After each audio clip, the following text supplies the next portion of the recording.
আমাদের কেন নিজেদের চ্যালেঞ্জের থেকে কখনো মুখ ফিরিয়ে নেওয়া উচিত নয়, এই বিষয়ে ভগবান শ্রীকৃষ্ণ কি বলছেন আসুন জেনে নিন শ্রীমদ্ ভগবদ্গীতার 2য় অধ্যায় অর্থাৎ সাংখ্যযোগের 37 নম্বর শ্লোকে। এই শ্লোকে ভগবান শ্রীকৃষ্ণ অর্জুনকে বলছেন, হতো বা প্রাপ্স্যসি স্বর্গম জিত্বা বা ভোক্ষ্যসি মহিম তস্মাদুত্তিষ্ঠ কৌন্তেয় যুদ্ধায় কৃতনিশ্চয়ঃ।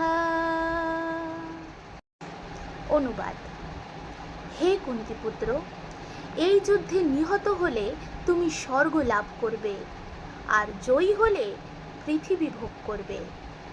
অতএব যুদ্ধের জন্য দৃঢ় সংকল্প হয়ে উত্থিত হও।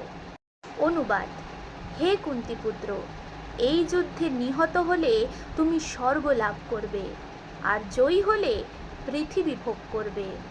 অতএব যুদ্ধের জন্য দৃঢ় সংকল্প হয়ে উত্থিত হও। আজকের এই পৃথিবীতে এই বিষয়টাই ভেবে দেখুন বন্ধুরা, পুরো মন প্রাণ দিয়ে খেলার পর আপনি খেলার হার জিতের কথা ভাবেন না, কারণ আপনি নিজের সব কিছু দিয়ে খেলেছেন।